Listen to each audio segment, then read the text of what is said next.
Good evening. I'm your meteorologist, Stephen DiMartino. This is a very special weather optics video on the developments of Tropical Depression Harvey. You may also know me from NYNJPA Weather, and you know how I like to get into the observations, and that is what we're going to be doing tonight. Now, you may be seeing throughout much of social media a lot of focus on models and model projections for rainfall and whatnot, but I'm going to take a different route here, and we're going to look at the observations of exactly what's happening with Harvey right now, why there's this potential for some rapid intensification, and also why there's potential for some very heavy rainfall. Also, please check out Weather Optics page, as there has been some amazing discussions today on the potential for this storm, including some historical information from the impacts of Tropical Storm Alice a couple of years ago. That was done very nicely, so definitely check that out. Some very interesting information. So here we have Harvey right now. Okay, the center is right about here, and the winds currently are 35 miles per hour, so that makes it a tropical depression, and it has a pressure of 1,005 millibars. It's moving to the northwest at about 2 miles per hour, so it's kind of moving along very slowly. Currently, right now, it's right on the edge of the Atlantic upper level ridge. And this ridge is creating a slow stirring current towards the northwest, towards the Texas coast. But notice a lot of the convection right now is on the southern side of the circulation, but we are starting to see a lot of rapid development of convection or thunderstorms around the low level center of circulation. Now, the reason why we've been waiting for a while for Harvey to become a tropical depression once again, after it basically started to fall apart, is the low-level circulation. Now, this is from Earth.Null School, and what we're noticing here is that as we move forward through the evening, this circulation at the surface is becoming better and better defined.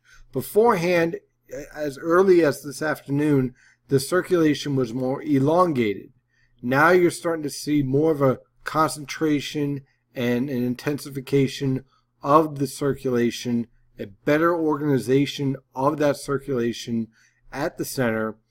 And as a result, that tells us that this storm is starting to enter a stage of intensification. But there's other factors also to consider that lead us to believe that there will be rapid intensification of this storm. And it's not just the organization, which is important, but also what's happening throughout the rest of the atmosphere. You see this upper level low right here?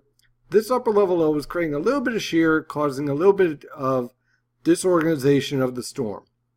This upper level low is collapsing and is falling apart and basically breaking apart. And this is really important because what's happening as a result is 500 millibar heights are starting to expand and increase. And when you have 500 millibar heights increase, that leads to what we call a favorable upper level environment for intensification, because you no longer have shear, you no longer have any impeding factors like dry air that could slow down the development of the storm. And we can see that very clearly as we're starting to see an expansion of the moisture field right here on the water vapor. See how that's starting to expand here? So here's your center of circulation, and here's your expansion. So this tells me that the environment for this tropical low pressure system for Harvey is improving by the hour. And that improvement by the hour allows for the potential for intensification. But there's one other wild card to keep an eye on. Now that is the sea surface temperatures. So first, let's kind of denote where is Harvey located, okay? So we'll draw a nice little X here. Okay, so Harvey is located at 21.6 north, which is right about here, and 92.6 west, which is right about here. Okay, so we'll do that little line there. Okay, now, why is that important? Well, all right, it's moving to the northwest, so let's draw that line, and we'll make that black. So it's moving to the northwest like this. Okay, So you might be saying, okay, so it's going to be moving into some more warmer waters, which obviously supports the potential for intensification. But then I noticed something very important, and we're going to circle it right here. See this warm body of water? You see, water in the Gulf of Mexico and throughout the rest of the ocean moves. Okay, it doesn't just stay in one place. So you may have heard of the Gulf Stream, where a stream of water, it's a river of water that moves in the Atlantic, and it's a warm body of water. Well, we also have these little spitting areas of warm water. And one such spitting area of warm water has broken off, and it is moving in a very interesting direction. It's moving this way. Okay? Why is that important? Well, this very warm body of water, which supports temperatures around, let's say, about 30 degrees Celsius, okay, is moving into the path of the developing tropical depression. And so this is why all the models are picking up on the idea of this storm rapidly intensifying, because you have all of the factors coming together here. You have a favorable upper level environment. You have a environment where you have a lack of shear. You have building 500 millibar heights, so you're allowed to hold warm core circulation to mature. But then you send an area of very warm water to move in the direction of this tropical depression. And basically it acts just like as if a tropical depression or tropical low pressure system was moving through the Gulf Stream. And that allows for rapid intensification. That is what allows you to go from a tropical depression to a tropical storm to a weak Category 1 hurricane. Now when I say weak, it just means that it barely hits hurricane strength, 75 miles per hour, but it's still an impressive storm and one to be concerned about. But why the heavy rain? Why are we seeing models constantly increase the potential for heavy rainfall? And that's where this gets very interesting.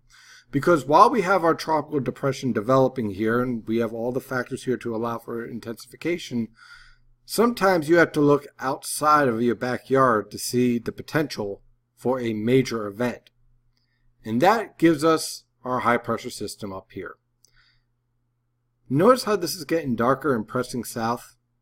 What that is cool, dry air. It's a type of cool, dry air that for much of the eastern United States is going to lead to temperatures that you normally would see for late September rather than late August. That cool, dry air is going to be interacting with a lot of tropical moisture and one tropical low pressure system. And that high pressure system is going to block that low pressure system from pushing any further north, and it's going to allow it to meander along the Texas coast and move towards the Louisiana coast and have some significant impact, especially for much of the Texas coast with very heavy rainfall, but also as you head towards New Orleans and places north and east like towards the Tennessee River Valley. So this is the Weather Optics forecast, which is an excellent forecast. And you can see, again, it becomes a tropical storm at 7 p.m. With 60 mile per hour winds. Now look, it moves through that warm body of water that I'm pointing out, and it jumps up to 75 mile per hour winds with gusts up to 90 miles per hour at 7 a.m. on Friday, and then it makes landfall as it heads towards Houston. You're talking about 8 to 15 inches of rain. Why? Because that cool, dry air is interacting with a lot of tropical moisture, combined with the fact that this hurricane at this point will be meandering along the coast here, leading to constant heavy rainfall. And that's also why we see an expansion of rainfall heading all the way up into the Mississippi River Valley and expanding towards the Tennessee River Valley. And for those of you outside of the Gulf Coast, look, we have to watch this storm as well, because as we head towards the Appalachians and towards the Mid-Atlantic, this storm will be moving along that old cold front boundary and producing heavy rainfall. Not anywhere near what we're going to be seeing along the Gulf Coast, but certainly something to keep an eye on as we move on through next week and into early next weekend. But right now, the primary concern here, again, By Friday afternoon and evening, we're going to be making landfall somewhere on the Texas coast, basically to the north of Corpus Christi and to the south of Houston. It's going to be making landfall and producing very heavy rainfall, and also watch out for some major coastal flooding as well. So this is going to be a major storm, and the key factors here that I want to point out this evening is that the observations, the models are nice, but the observations are what really are starting to pan out here and starting to show the potential for a very impressive storm that in some cases will be historic. Thank you for watching this video, and as always, stay safe out there.